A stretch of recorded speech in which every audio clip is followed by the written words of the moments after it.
Hindi po tayo pwedeng maging diktador na pipilitin natin sila sa topic ng Philippine history in relation to martial law. Madam Speaker, Madam Speaker, ang pagtuturo po, hindi naman po yan pagdidikta. Again, ang mga kabataan po marunong mag-isip, hindi po kami kailangan diktahan. So, ganito ba yung gusto mong mangyari? Nasasabihin ninyo, gusto nyo ituro ang totoong istorya ng ating bansa, Raul Manuel?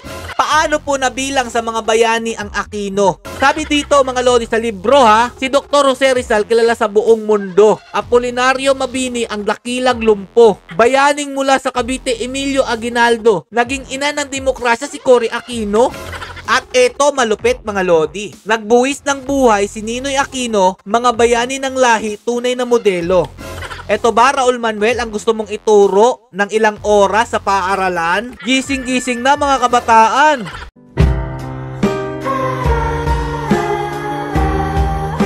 Yo, what's up mga Lods? It's Mega Peps TV. Panibagong araw na naman po. May panibagong tatalakayin na naman po tayo about po dito kay Raul Manuel. At dito nga po si Representative Garin at Raul Manuel nagkainitan po sa hearing. Ano po ba yung tinatalakay nila dito at bakit po nandito po yung larawan ni former President Ferdinand Marcos Sr.? Mainit po tong talakay na to at importante pong malaman ng mga kabataan, kaya kung ako sa inyo, i-share nyo po itong pagbabaluktot ni Raul Manuel about po sa history ng ating bansa. Pero bago po tayo magsimula, kung bago na kayo sa aking YouTube channel, please click the subscribe button and click yung notification bell and follow nyo po sa Facebook page, Peps TV 3.0. Pinutol ko na nga po pala ito dahil ito lang naman po yung main topic natin dito. Ano po talaga ang ninangawa na naman po ni Raul Manuel dito po sa hearing. Ito po, pakinggan nyo mabuti ha, lalong-lalo na yung mga kabataan na nabubulag dito po sa taong ito. Madam Speaker, hindi po nasagot yung ating tanong and it seems like Ched is being too defensive. Ano tanong? Atin lang naman po, batay sa batas, nasa batas po na dapat tinitiyak ng Ched na naituturo yung topic. At gusto lang naman po nating malaman kung paano ba talaga ito na-implement sa ating mga paaralan. Yun lang naman po, Madam Speaker. Ano po yung gusto niyang maituro sa ating paaralan na talaga po nagkaroon siya bigla ng interest dito? Di ba wala naman siyang pakialam about dito sa pagtuturo ng mga guro sa paaralan? Pero bakit meron siya ditong ginagawa? And we don't have to proceed to debates no, if the topic is relevant or it should be taught kasi it is relevant. And it really should be taught. At ang tinatasa na lang natin, Madam Speaker, yung implementation na ang nakapanguna doon ay yung Ched. So for us to wrap up on this topic, again, Madam Speaker, I would like to request a report from Ched kung paano nila na monitor na nga yung implementation ng pagtuturo ng martial law sa ating mga higher education institutions. Can we get that commitment? Ayun! About po pala sa martial law. Bigla po siya nagkaroon ng interest. Humihingi po siya ng report sa Ched kung paano daw po ini-implement ang pagtuturo po dito sa history ng ating bansa. Bravo talaga to si Raul Manuel. Dati wala naman kayo pakialam dito sa historya. Nung namamahala pa yung amo ninyo.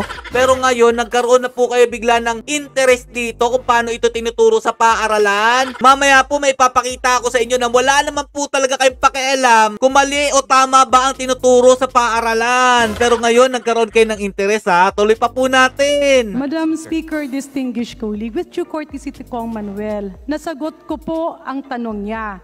It is being taught, the narrative is there, it is under the course, readings Speaker, in Philippine history. Report? Madam Speaker, as the sponsor, I have to answer to his question because hindi po pwedeng sabihin hindi ko sinagot, sinasagot nga. But we cannot dictate on our people to follow the narrative.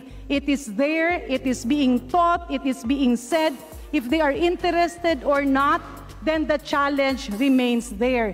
Hindi po tayo pwedeng maging diktador na pipilitin natin silang magbigay ng laan ng tiyempo sa topic ng Philippine history in relation to martial law if they so refuse. So maybe our honorable colleague, Madam Speaker, can propose ways on how to entice our people, especially the younger Madam Speaker, generation. my question is not this. being answered. Nagre-request lang po tayo ng report. For example, sa isang SUC, paano nila naituturo? Sa ibang mga private schools, paano din natuturo? Yun lang po kasimple ang tanong, Madam Speaker. Gusto mong malaman kung paano ang procedure ng pagtuturo about martial law. Baka naman kasi binago ninyo, ganun ba yon? Baka naman kasi naitatama na yung mga nakaraang mali na ginawa ng administrasyon ni Aquino. Kabado na ba kayo na mamulat ang mga kabataan sa katotohanan? O ano na, Raul Manuel, dati wala naman kayong pakialam dito, ba't bigla kayong naaalarma? Dahil ba tinuwid na ng administrasyon ni PRRD o former President Duterte at ngayong kasalukuyang administrasyon ang maling pagpapakalat yun ng maling balita dati about martial law, diktador daw po si Ferdinand Marcos Sr. Pero wala naman kayong mapatunayan hanggang ngayon. Tuloy pa natin, umiiyak na po sila mga Lodi. Madam Speaker, simple po ang sagot nga. Tinuturo, nandiyan siya sa lahat ng paaralan dahil nasa kurso Speaker, I'm siya asking for ng a written readings in report from Philippine Ched. history. Can Ched provide a written report, Madam Speaker? Naghahanap pa ng written report to si Raul Manuel. Gusto niya pong ipaliwanag ng Ched kung paano po ninyo tinuturo ang about po sa martial law. Siguro dahil ayaw nilang malaman ng mga kabataan ang naging katotohanan o kasaysayan ng ating bansa, pinipigilan po nila ito. Ano na? Okay? O, tuloy pa natin.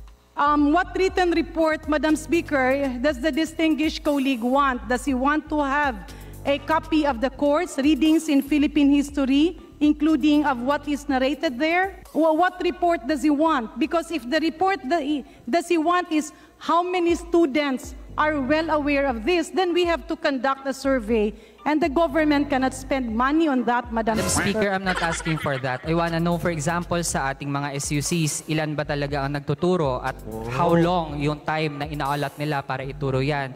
Sa mga private schools natin, ilan din yung nagtuturo, gaano katagal tinuturo. Ganon po kalinaw ang ating request, Madam Speaker, Ala, grabe naman to, demanding.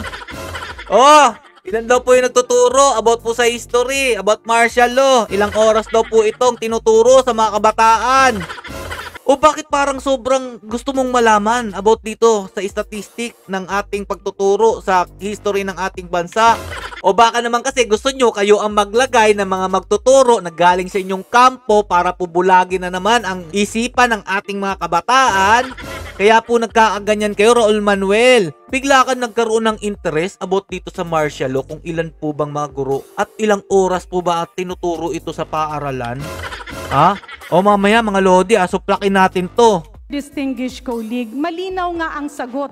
Lahat na nagte-take ng course ng Readings in Philippine History, tinuturo yon kasi ando dun yun nakasaad. How long do those schools teach the topic, Madam Well, Speaker? Madam Speaker, distinguished colleague, that is a course. So if we're going to go one by one and ask each teacher, ilang oras or ilang minuto Yes, ka we have to, nagsalita Madam regarding Speaker. this? That is part of our job to monitor how subjects Madam are being Speaker, taught. distinguished colleague, I'm really sorry. Pero sa napakarami ng kailangan ng ating mga estudyante para makapag-aral, we cannot just let our CHED officers go and monitor every school and be a timekeeper kung ilang oras pinag-uusapan ang martial Madam law. Speaker, why is We have SHED to teach evading them, Madam from Speaker. doing its job? Ang simple lang po ng tanong, Madam Speaker.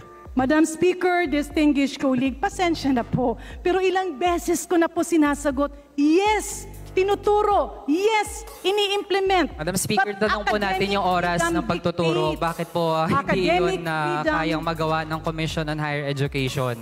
Madam Speaker, And Madam Speaker, ang pagtuturo po, hindi naman po yan pagdidikta. Again, ang mga kabataan po marunong mag-isip, hindi po kami kailangan diktahan. Parang binaliktad mo pa na si Rep Garin yung may problema o nandidikta. Ikaw nga yung nandidikta eh. Gusto mong ilang oras ituro itong martial law sa paaralan na kumukuha nitong kursong ito. Anak na tinapay interesado ka about dito. Bakit ba? Wala na naniniwala? Ano ba? Hindi ba kayo mag-move on talaga about sa martial law? Ni isa nga na sinasabi nyo na mga nagre-reklamo, maraming nasaktan. Pero wala naman kayong matibay na ebidensya o wala naman kayong maipresenta. Kahit yung mga matatanda na sumasali sa inyong rally, hindi naman nila mapatunayan sila'y pinahirapan ng panahong iyon. O eto mga Lodi hindi daw kailangan diktahan ang mga kabataan, sabi ni Raul Manuel. Pero sila lang may karapatan mangdikta kung anong dapat gawin, kung ilang oras dapat ituro ang martial law sa paaralan, at kung ilan o gaano karaming guro ang magtuturo dito. Dapat damihan nyo. Lahat ng subjects, mga lodi, puro martial law. Martial law 1, martial law 2, martial law 101. Yan ba gusto mo, Raul Manuel? Tapos puro peking istorya naman yung ipapakalat mo sa ating mga kabataan. Yan yung paglalaso ninyo sa utak ng mga kabataan. So, ganito ba yung gusto mong mangyari? Nasasabihin ninyo, gusto nyo ituro ang totoong istorya ng ating bansa, Raul Manuel, about sa martial law? Pero bakit ito, hindi nyo naman to tinatalakay na maling mga libro pinakalat ng mga Aquino? Okay lang sa inyo yan, wala kayong pakialam. Pero kung bigla ka nagka-interest dito sa pagtuturo ng martial law, i-zoom in natin ha. Nagluksa ang langit ng siya'y inilibing, kumulog ng ubod ng lakas, kumidlat ng ubod ng talim. Nung namatay daw po si Ninoy, mga lodi. Yan ba? Ito bang libro ang pagtuturo ng tamang history ng ating bansa? Kaya po ba, nasali po ito sa mga bayani? Paano po nabilang sa mga bayani ang Aquino? Sabi dito, mga lodi, sa libro ha, na pinakalat nila, naabutan ko pa ito sa Arellano University nung ako'y nag-aaral pa dyan. Si Dr. Jose Rizal, kilala sa buong mundo. Apolinario Mabini, ang dakilang lumpo. Bayaning mula sa Cavite, Emilio Aguinaldo. Naging ina ng demokrasya si Cory Aquino. At eto malupit, mga lodi. Nagbuwis ng buhay si Ninoy Aquino, mga bayani ng lahi, tunay na modelo. Anak ng tipaklong. Eto ba, Raul Manuel, ang gusto mong ituro ng ilang oras sa paaralan? Gising-gising na, mga kabataan. Kung ganito lang po pala ang ituturo sa inyo, wag na lang po tayo mag-aral. Natanggal na po ba tong mga librong ganto? Yung mga peking libro na pinalaganap nung panahon po ng mga Aquino? Sino ang diktador? Sino ang nandidikta sa mga kabataan? Kayo, na mga utak talangka, mga dilawan, mga pinklawan. Dahil kung hindi kayo diktador, hindi nyo i-brainwash ang mga kabataan na sila'y mga bayani ng ating bansa, si Cory at saka si Ninoy, nasali sa mga bayani. Paano nangyari yun? Ngayon, Raul Manuel, tama ba yung mga librong yon para ituro sa paaralan? At ngayong init na init ka about sa martial law? So, magtuturo kayo about martial law. Diktador. Itong si former President Ferdinand Marcos Sr. kaya nagdeklara siya ng martial law. Hindi na po mangyayari yan. Wala na pong may interes. Iilan na lang po kayong naniniwala sa mga pinapakalat nyong maling balita.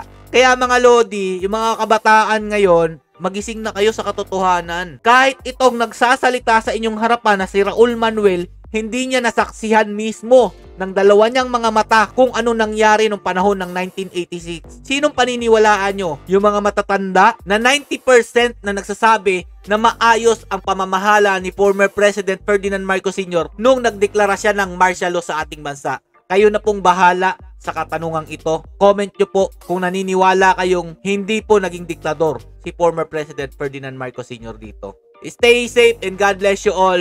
Peace.